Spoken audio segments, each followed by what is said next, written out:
नमस्कार, बहुत स्वागत है आपका इस बुलेटिन में। आपके साथ मैं हूं दीपक मिश्रा। बड़ी खबरों के साथ शुरुआत करेंगे बुलेटिन की। सबसे पहले दिल्ली का रुख करेंगे। दिल्ली से खबर, जहां दिल्ली के जहांगीरपुरी हिंसा मामले में मुख्य आरोपी को एक दिन की पुलिस कस्टडी पर भेजा गया है। खबर मिल रही है न्यायिक हिरासत में 12 अन्य आरोपियों को भेजा गया है। पुलिस ने आरोपियों को रोहिणी कोर्ट में पेश किया था आज। मामले में अब तक 20 आरोपियों को पुलिस गिरफ्तार कर चुकी है। हिंसा मामले में बता दें 2 नाबालिगों को भी पुलिस ने पकड़ा है, हिरासत में लिया है। दिल्ली के जहांगीरपुरी हिंसा मामले की क्राइम ब्रांच को जांच सौंपी गई। इस पूरे मामले में पुलिस जांच कर रही है। एक दिन पहले हनुमान जयंती के दिन जिस तरह शनिवार को दिल्ली में जहांगीरपुरी इलाके में उपद्रवियों ने बवाल किया था, पथराव किया था और माहौल खराब करने की कोशिश की थी, इस पूरे मामले में पुलिस जांच कर रही है।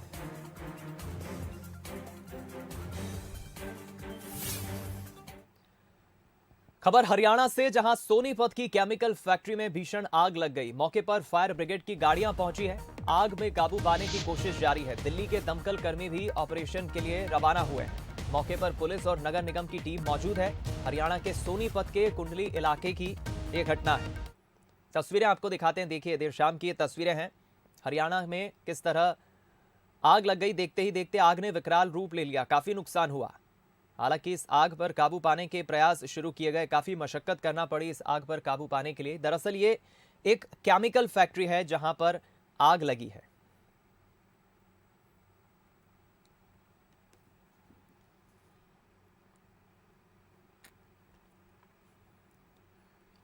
भयावह ये तस्वीरें देखिए, किस तरह आग की वजह से काफी नुकसान भी हुआ है। केमिकल फैक्ट्री की ये तस्वीरें हैं।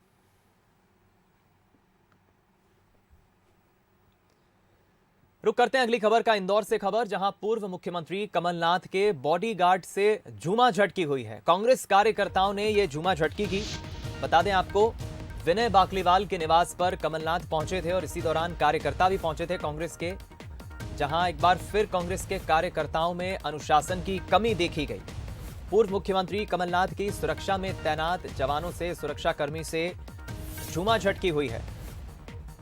कांग्रेस कार्यकर्ताओं ने दरअसल ये झूमा झटकी की। विनय बाकलीवाल के निवास पर पूर्व मुख्यमंत्री कमलनाथ पहुंचे थे। तस्वीरें आपको दिखाते हैं, देखिए अब ये तस्वीरें देखिए, इसमें देवेंद्र सिंह यादव नजर आ रहे हैं। कांग्रेस के कार्यकर्ता, इंदौर कांग्रेस के कार्यकर्ता पहुंचे हैं।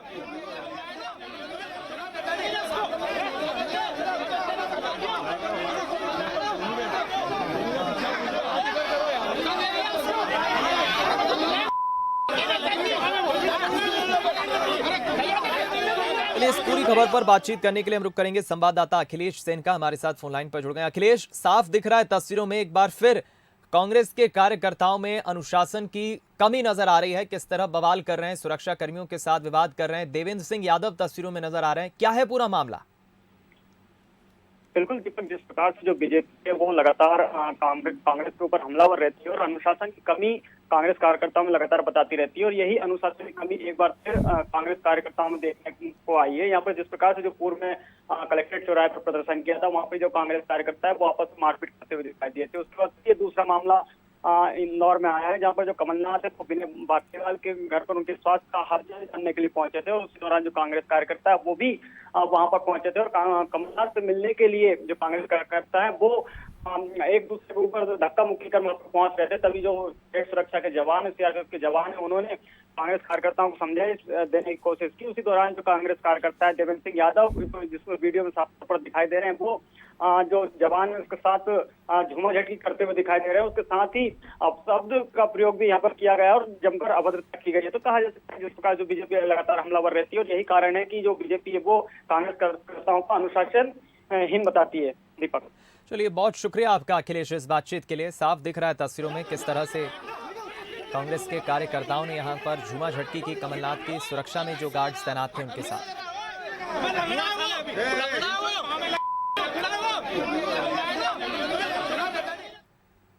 खबर कर्नाटक से, जहां बीजेपी के राष्ट्रीय अध्यक्ष जेपी नड्डा ने कांग्रेस पर बड़ा हमला बोला है। बीजेपी के कार्यकर्ता समावेश कार्यक्रम में जेपी नड्डा पहुंचे थे, जिन्होंने कहा है कि कांग्रेस और कमीशन समानार्थी हैं। जहां बीजेपी है वहां मिशन है, जहां कांग्रेस है वहां कमीशन है।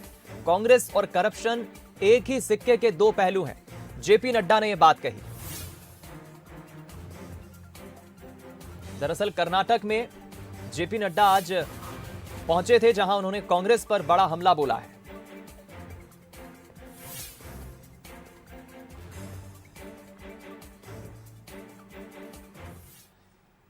भोपाल से खबर, जहां संघ की चिंतन बैठक का समापन हो गया। आज दूसरे दिन संघ के प्रज्ञा प्रवाह की तरफ से आयोजन किया गया था, जहां हिंदुत्व और राजनीति विषय पर चिंतन हुआ। संघ प्रमुख मोहन भागवत ने श्रेष्ठ मानवता पर अपने विचार रखे। इस बैठक में सर कार्यवाहक दत्तात्रेय हसबोले ने भी अपने विचार रखे। बैठक में आज अंतिम दिन कई विचारक बुद्धिजीवी शामिल हुए। विश्व की राजनीतिक राष्ट्र रचना का मानवीकरण होने की बात महेश शर्मा ने कही।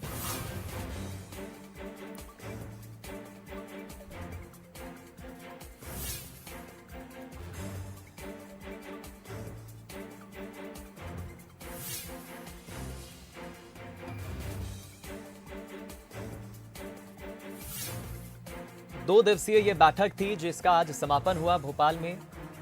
संघ की चिंतन बैठक में कई अलग अलग विषयों पर चर्चा हुई। हम रुक करेंगे, हमारे साथ executive editor Manoj Saini ji phone line पर जुड़ गए हैं ज्यादा बातचीत के लिए इस खबर पर। मनोज जी, दो दिवसीय ये बैठक थी, कई अलग अलग विषयों पर चर्चा हुई, और क्या जानकारी इस बैठक से जुड़ी? देखिए दीपक, दो दिवसीय बैठक ही यही था कि हिंदुत्व की बात लगातार चल रही, अखंड भारत की बात लगातार चल रही। पहले हमने देखा कि मोहन भागवत ने एक स्थान पर ये बात कही थी कि भारत को अखंड भारत की तरफ लेकर जाना है। उसी की एक कड़ी ये कहा जा सकता है। प्रज्ञा प्रभाग के द्वारा आयोजित ये चिंतन बैठक थी, जिसमें कई इतिहासविद, कई शिक्षाविद शामिल हुए थे। सभी ने अपने विचार रखे, लेकिन आज का जो एजेंडा था वो था हिंदुत्व और राजनीति। इस विषय पर चर्चा हुई है। महेश शर्मा है बुद्धिजीवी, जानकार, उन्होंने अपनी तरफ से बातें रखी है। खुद मोहन भागवत जी ने कहा कि भारत एकात्म मानवतावाद की बात करता है और उसी पर हम आगे बढ़ना चाहते। भारत में धर्म के बिना आगे बढ़ना, लेकिन धर्म के साथ राजनीति करना, दोनों अलग तरह की चीजें हो सकती, पर कहीं ना कहीं भारत के जो संस्कृति है, भारत की जो विरासत है, उसको साथ लेकर आगे बढ़ना है। और यही चिंतन का विषय है कि हम कैसे इसको और आगे बढ़ाया जाए। तो बात वही है कि कैसे अखंड भारत की तरफ और बढ़ा जाए। उसमें अलग अलग लोगों ने अपने विचार रखे हैं। हमने देखा दत्तात्रेय हसबोले भी पहुंचे हुए थे। तो 2 दिन की ये जो चिंतन बैठक थी प्रज्ञा प्रवाह के द्वारा, बहुत ही महत्वपूर्ण थी संघ के लिहाज से। और अब इसके बाद जो उसके मिश्र तैयार हुए हैं, उस पर संघ आगे बढ़ेगा। जी, बहुत शुक्रिया आपका मनोज जी, इस बातचीत के लिए, खबर पर हमारे साथ जुड़ने के लिए।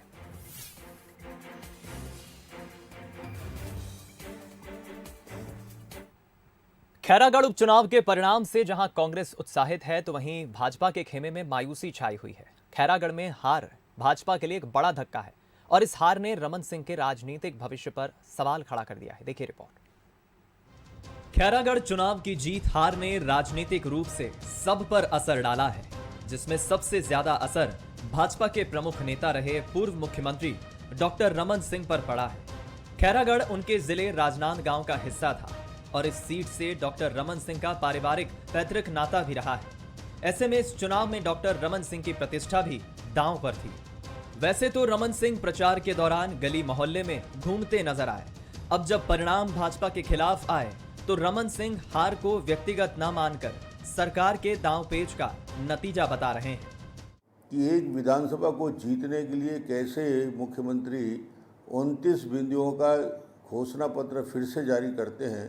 किसी उपचुनाव में घोषणा पत्र जारी करते हुए पहली बार देखा गया, और 3.5 साल के काम की कहीं ना चर्चा हुई, ना बातचीत हुई, ना कोई मुद्दे थे।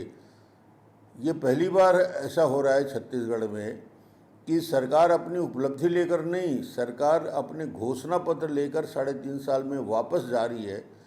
तो क्या ये 5 साल के बाद जो चुनाव होने वाले हैं, उसमें ये कांग्रेस और कांग्रेस के लोग 90 विधानसभा को 90 जिला बनाने की बात सोच रहे हैं? तो वहीं कांग्रेस इस जीत से काफी उत्साहित नजर आ रही है, और सीएम भूपेश ने साफ कहा है कि खैरागढ़ हार से रमन सिंह को काफी नुकसान होने वाला है। उसके लिए अलार्मिंग है, क्योंकि अब उसका भविष्य, क्योंकि उसको अपने मातृभूमि बोला था खैरागढ़ को, और वहाँ बुरी तरह से पराजित हो गए, और पूरी ताकत वो झोंके थे।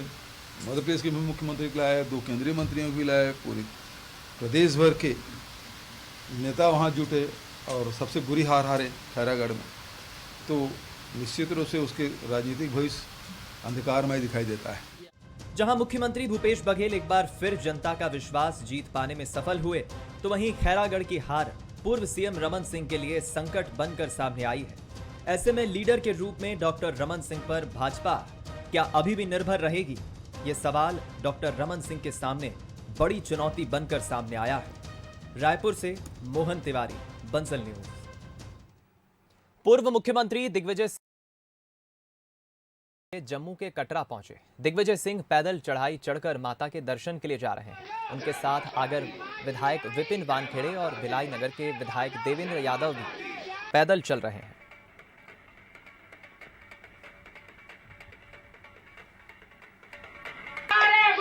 जय माता दी, मिलकर बोलो जय माता दी, माजरी आई जय माता दी, हंस के बोलो जय माता दी।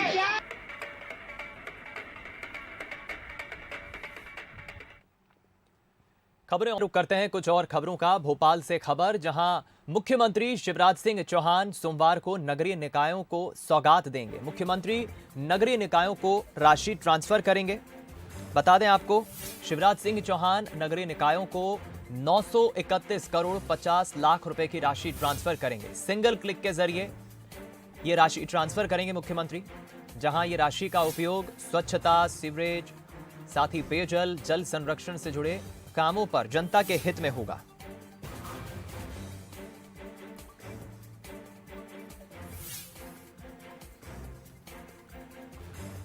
मुख्यमंत्री शिवराज सिंह चौहान सिंगल क्लिक के जरिए 931 करोड़ 50 लाख रुपए की राशि ट्रांसफर करेंगे, जिसका उपयोग स्वच्छता, सीवरेज, पेयजल, जल संरक्षण से जुड़े जो कार्य हैं उससे जुड़े कार्यों पर किया जाएगा।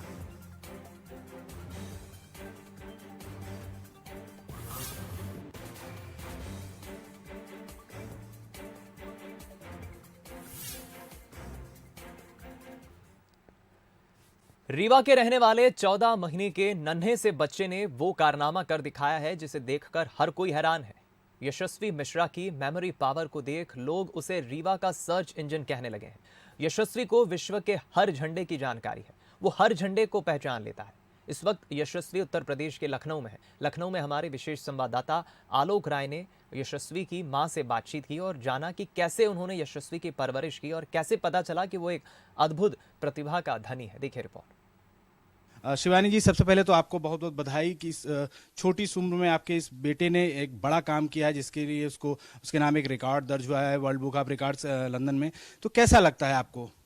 देखिए, मुझे ना बहुत अच्छा लग रहा है, क्योंकि अभी ये बहुत छोटे हैं तो ये विश्वास करना थोड़ा सा मुश्किल हो रहा था कि ये ऐसा कर पाएंगे या नहीं कर पाएंगे, लेकिन इन्होंने किया और हम सब लोगों ने देखा, तो देखकर और सबकी ब्लेसिंग्स मिल रही हैं तो बहुत अच्छा लग रहा है। आप खुद एक जॉब में हैं और खासकर लीगल सेक्टर में जॉब करती है, तो बड़ा व्यस्ततम शेड्यूल रहता है, बहुत काम रहता है, बर्डन रहता है। उसके बाद बच्चा अभी छोटा भी है और इसके बाद बच्चे का जो टैलेंट है उसको निखारने के लिए कितना समय देती हैं आप, या कैसे क्या करती हैं जिससे बच्चे का ये जो प्रतिभा है ये और निखर सके?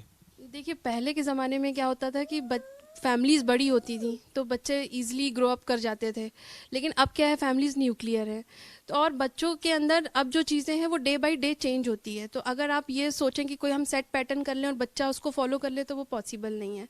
हाँ, मैं एज ए वर्किंग हूँ, लेकिन मैं डे बाय डे यशस्वी का पूरा रूट चार्ट देखती हूँ।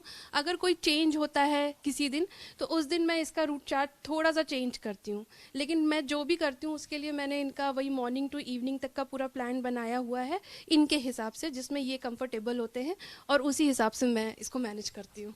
आपको पहली बार कब एहसास हुआ कि यशस्वी के अंदर इस तरह की कोई प्रतिभा है, जैसे कि जो रिकॉर्ड इसने बनाया है कि मतलब 14 महीने की उम्र में तकरीबन 26 देशों के झंडों को पहचान लेना, रिकॉग्नाइज कर लेना और फिर उन देशों की राजधानियों का नाम भी इनको याद है। इसके अलावा तमाम अन्य सारी चीज़ें भी ये करते हैं जो हमने अभी देखी थी। तो आपको पहले कब एहसास हुआ कि इसके अंदर ऐसा कुछ है जिसको आपने पकड़ा और फिर उस पर आपने काम करना शुरू किया?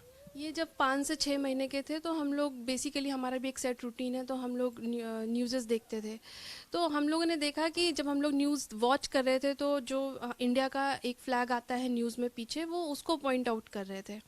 तो हमें पहले समझ नहीं आया, हमें लगा वो टीवी को पॉइंट आउट कर रहे हैं, लेकिन धीरे धीरे जब हमने रोज़ ये चीज़ देखा तो हमें समझ में आया कि नहीं, इसके अंदर कुछ है चीज़ ऐसी। तो हमने पहले फ्लावर्स का आइडेंटिफिकेशन कराया, तो इन्होंने फ्लावर आइडेंटिफाइड कर लिया। उसके बाद फिर हमने इनका 8 महीने से ये सब कुछ कराना शुरू किया कि इंडिया में कौन कौन सी चीज़ें प्रसिद्ध हैं, उनकी पिक्चर्स दिखाई तो अभी ईजिली बताने लगे।